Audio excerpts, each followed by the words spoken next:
Assalamualaikum warahmatullahi wabarakatuh. Selamat pagi kepada Bapak dan Ibu dosen penguji yang sedang menyaksikan seminar proposal pada hari ini. Pertama-tama saya mengucapkan puji dan syukur atas kehadirat Allah Subhanahu wa taala yang telah memberikan rahmat dan karunia-Nya kepada kita semua sehingga kita dapat berkesempatan hadir dalam pelaksanaan seminar proposal pada hari ini. Saya juga mengucapkan banyak terima kasih kepada dosen pembimbing saya, Bu Mary Siska STMT, yang telah memberikan arahan dan bimbingannya selama penyusunan proposal saya dari awal hingga akhir. Nama saya Mita Nur Hanifah dari Program Studi Teknik Industri Winsus Karyau, NIM 11850220429. Baik, pada kesempatan hari ini saya akan mempresentasikan proposal saya yang berjudul Evaluasi Usability pada e-learning Winsus Karyau dengan menggunakan teknik performance measurement dan RTA. Alasan saya mengambil judul ini atau memilih judul ini ialah pasti dilandasi dengan latar belakang yang menarik untuk diteliti. Perkembangan teknologi tentunya menjadi aspek krusial dalam pesatnya kemajuan internet di Indonesia. Nah, perkembangan dari internet ini dimulai dari tahun 1990 dan kemajuan ini ditandai dengan implikasinya terhadap pemanfaatnya dalam kehidupan. Nah, berbagai macam faktor telah menjadikan internet ini menjadi semakin canggih sehingga membawa masyarakat untuk turut melalui peradaban tersebut. Seperti yang telah kita ketahui, bahwa pandemi COVID-19 pada saat ini telah mempengaruhi berbagai aspek kehidupan, salah satunya di dunia pendidikan. Nah, pandemi COVID-19 ini telah mengharuskan seluruh masyarakat, terutama para pelajar, untuk membatasi dan meminimalisir segala hal aktivitas yang berkaitan di luar ruangan. Nah, aturan tersebut tentunya membatasi para pelajar untuk melakukan kegiatan perkuliahan, sehingga peran teknologi ini dibutuhkan untuk memberikan kemudahan kesempatan belajar kepada para pelajar untuk tetap dapat mengakses informasi melalui media pembelajaran, salah satunya menggunakan website e-learning. Universitas Islam Sultan Syarif Qasim Riau atau yang biasa disingkat dengan Winsus Karyau telah menerapkan proses pembelajaran melalui website e-learning.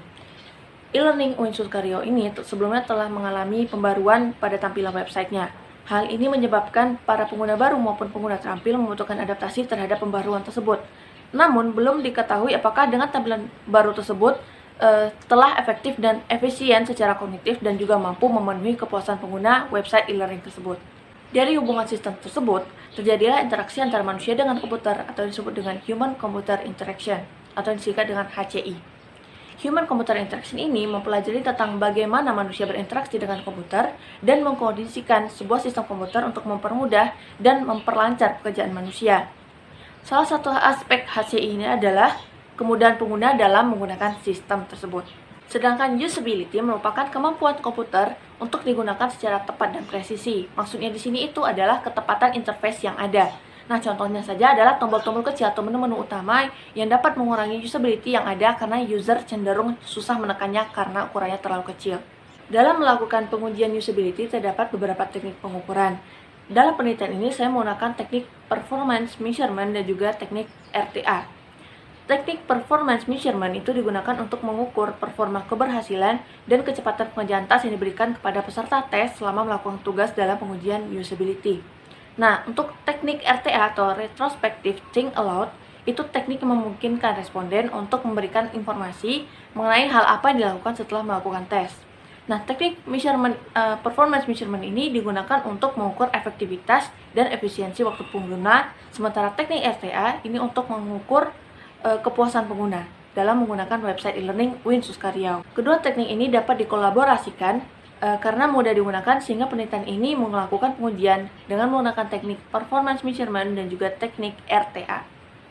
Nah, dari kedua pengukuran usability tadi, saya akan mengetahui bagaimana hasil evaluasi dari tampilan baru website e-learning Winsus Karyau dan juga bagaimana rekomendasi perbaikan yang sebaiknya dilakukan pada website e-learning tersebut untuk sistem pembelajaran yang lebih baik, sehingga saya menggunakan teknik pengukuran usability dengan menggunakan performance measurement dan juga teknik RTA. Adapun rumusan masalah berdasarkan pada latar belakang tersebut, yaitu yang pertama, bagaimana hasil evaluasi pada tampilan website e-learning Winsus Karyau dan bagaimana rekomendasi perbaikan pada tampilan website e-learning Winsus Karyau. Tujuan penelitian ini adalah untuk mengetahui hasil evaluasi pada tampilan baru website e-learning Winsus Karyau. Kemudian untuk mengetahui rekomendasi perbaikan yang sebaiknya dilakukan pada tampilan website e-learning Winsus Karyau. Adapun manfaat yang didapatkan setelah penelitian ini adalah yang pertama bagi pihak peneliti.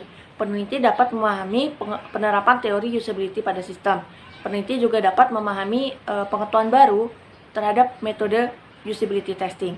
Nah, untuk manfaat diterima oleh pihak instansi sendiri adalah penelitian ini menjadi tolak ukur dalam perbaikan dan pengembangan sistem agar dapat digunakan dengan nyaman oleh pengguna. Nah, batasan masalah dalam penelitian ini adalah yang pertama, penelitian ini hanya pada tahap evaluasi dan rekomendasi perbaikan tanpa implementasi perancangan. Yang kemudian kedua, responden dalam penelitian ini adalah dosen UIN Suskaryau dan juga mahasiswa aktif UIN Suskaryau. Adapun asumsi penelitian pada judul kali ini adalah yang pertama itu identifikasi masalah itu didapatkan langsung dari pengguna atau dosen dan mahasiswa tanpa mengubah operasional. Kemudian yang kedua, setiap pengguna sistem memiliki kinerja masing-masing dalam penyelesaian tes. Kemudian yang terakhir, kuesioner diisi oleh responden secara empiris tanpa paksaan dari pihak manapun.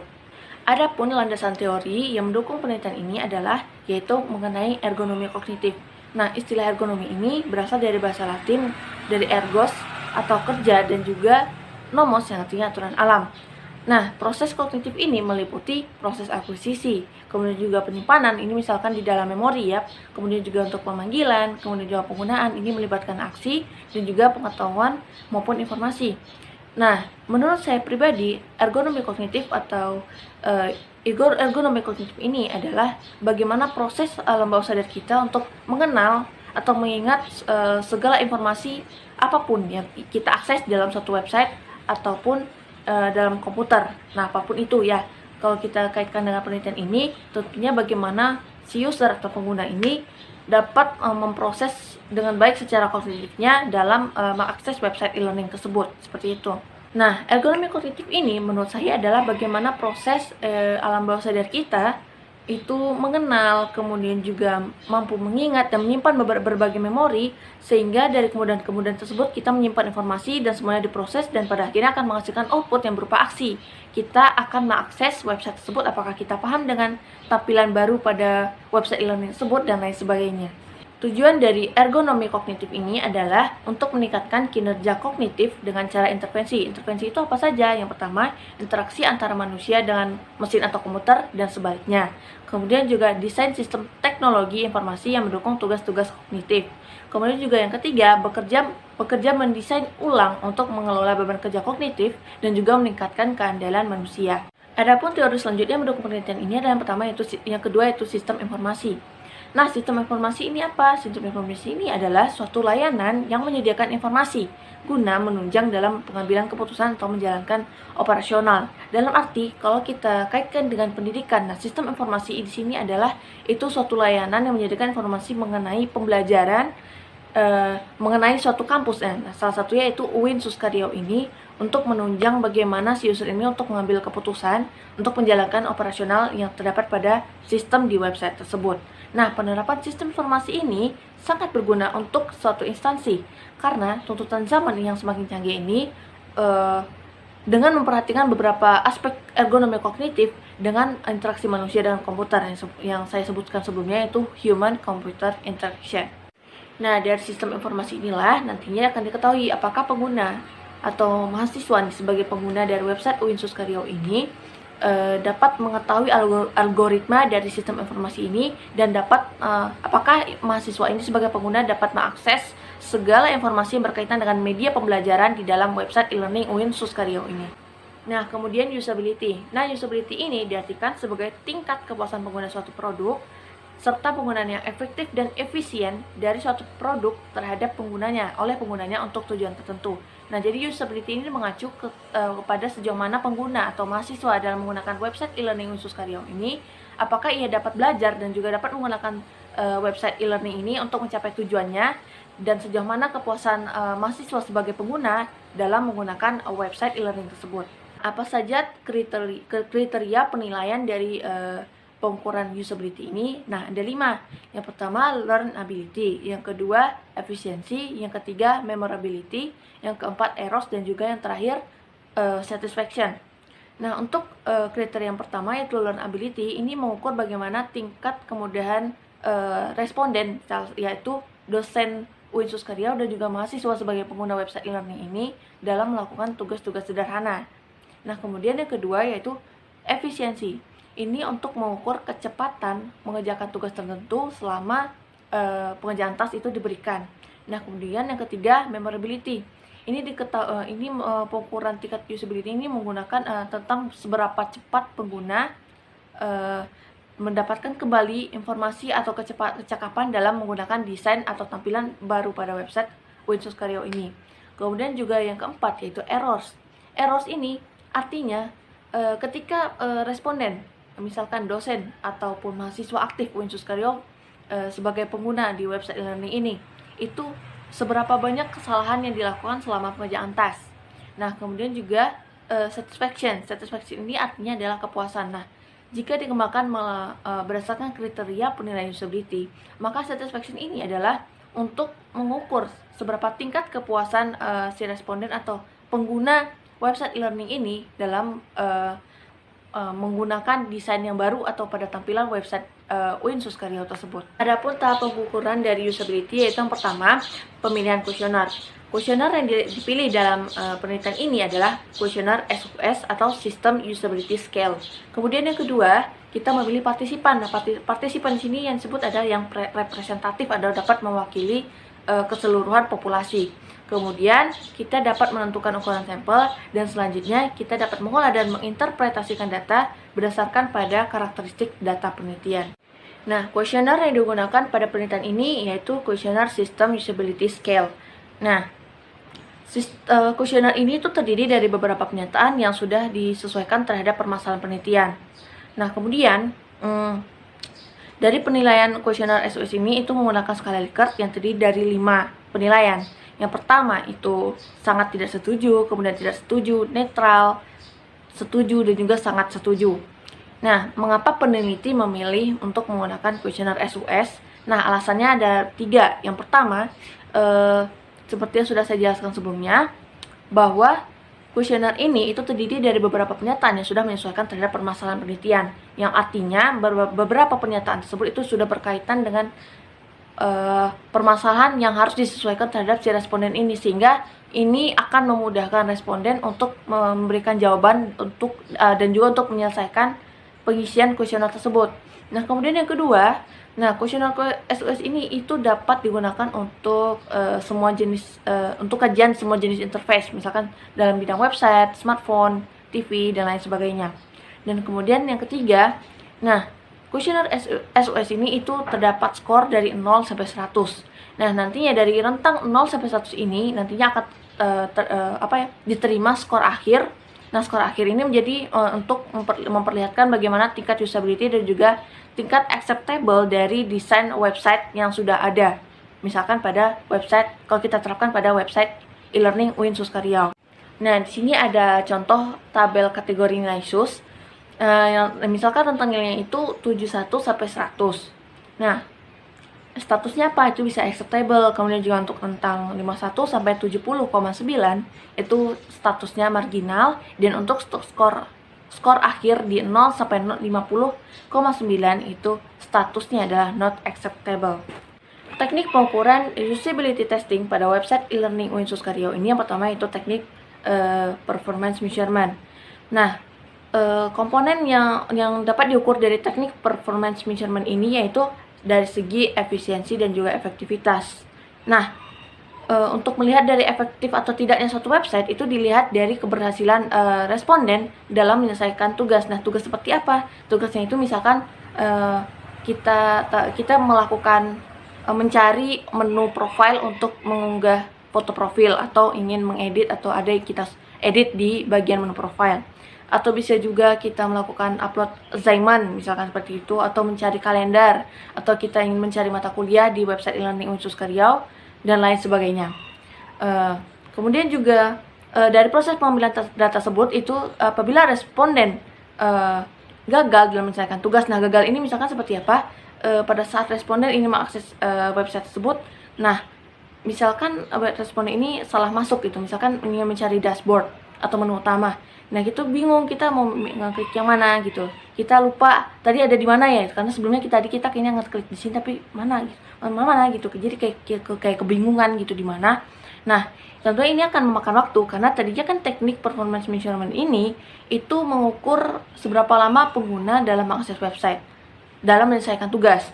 Nah, apabila pengguna pada saat menyelesaikan tugas tersebut itu waktunya lebih lama daripada waktu standar, maka inilah yang mengakibatkan error. Yang artinya error di sini apa?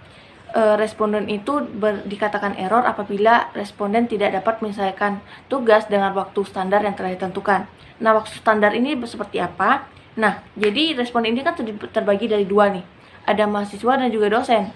Nah, jadi kita bagi lagi nih mana kelompok mahir dan juga mana kelompok pemula atau pengguna mahir dan juga pengguna pemula. Nah, waktu standar ini didapatkan dari pengerjaan task yang dilakukan atau lamanya pengerjaan task yang dilakukan oleh pengguna yang sudah mahir. Pengguna mahir ini seperti apa? Misalkan si pembuat sistem itu sendiri, karena dia mungkin bisa mengingat apa yang sudah disusun ketika dia sedang mendesain website, menyusun menu-menu, memberikan tata layout atau anatomi desain yang sudah dia lakukan sebelumnya. Maka kelompok mahir ini akan dapat melakukan task sesuai dengan waktu standar. Nah, apabila dalam proses penyelesaian tugas ataupun dalam akses informasi yang terdapat pada website e-learning tersebut, pengguna masih mengalami waktu yang lama atau masih mengalami kesalahan dalam mengakses website tersebut, maka dapat dikatakan bahwa website dari e-learning Universitas Karyo ini belum efektif karena belum memberikan navigasi yang tepat kepada para penggunanya. Efektif atau tidaknya website itu dapat dilihat dari keberhasilan responden dalam menyelesaikan tugas yang diberikan. Nah, untuk efisiensi sendiri itu berdasarkan pada waktu pada saat responden menyelesaikan tugas. Teknik pengukuran usability testing selanjutnya yaitu teknik RTA atau Retrospective Think Aloud. Nah, teknik ini itu digunakan untuk mengukur tingkat kepuasan pengguna dalam menggunakan website e-learning Universitas Karyo. Nah, teknik RTA ini itu dilakukan setelah teknik performance measurement dilakukan. Tahap selanjutnya dari penelitian ini adalah melakukan analisa dari data yang telah dikumpulkan. Yang pertama, data subjektif dari responden dan juga data yang didapatkan dari pengisian atau jawaban yang terdapat pada kuesioner SUS. Nah, data subjektif dari responden itu seperti apa dan didapatkan dengan cara apa? Nah, data dari RTA ini diperoleh dari wawancara terhadap responden. Responden ini diwawancara pada saat setelah melihat video rekaman dari yang telah dilakukan sebelumnya menggunakan teknik performance measurement. Nah, kemudian wawancara ini dilakukan untuk mengetahui bagaimana pengalaman dan juga pendapat responden selama mengakses website e-learning Universitas Karyo. Nah, pengolahan data ini dilakukan dengan mengumpulkan hasil-hasil verbalisasi dari pemikiran responden. Maksud verbalisasi ini apa? Yaitu meliputi kesan atau pesan ataupun kesulitan yang diutarakan oleh responden selama mengakses website dan juga beserta saran yang diberikan pada saat sesi pengujian selesai dilakukan. Nah, saya remind kembali untuk data-data yang dibutuhkan pada teknik performance measurement sebelumnya, yaitu yang pertama, data keberhasilan responden dalam penyelesaian tes dan juga data waktu yang diperlukan responden dalam penyelesaian tes. Kemudian, untuk data yang diperlukan pada saat pada teknik RTA, yaitu data subjektif dari responden yang meliputi bagaimana pendapat dan pengalaman responden saat mengakses website e-learning.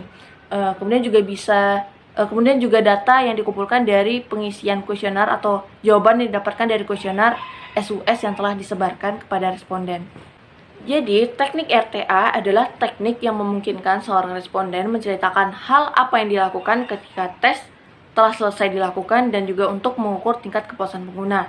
Sementara teknik performance measurement itu digunakan untuk mengukur aspek efektivitas dan juga efisiensi dari website yang ada dan juga mengukur performa keberhasilan serta kecepatan pengerjaan tes. Kedua teknik ini lebih mudah digunakan dan dapat mengukur aspek penting dalam usability, yaitu efektivitas, efisiensi, dan juga kepuasan pengguna dalam menggunakan sistem dalam suatu website.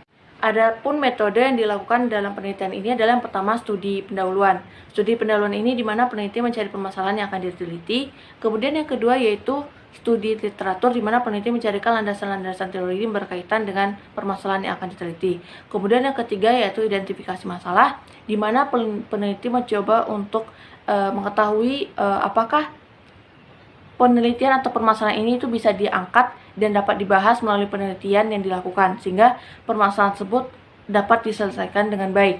Selanjutnya yaitu perumusan masalah. Perumusan masalah ini didapatkan dari beberapa uraian permasalahan yang telah dijelaskan pada latar belakang sebelumnya. Kemudian yang selanjutnya yaitu penetapan tujuan.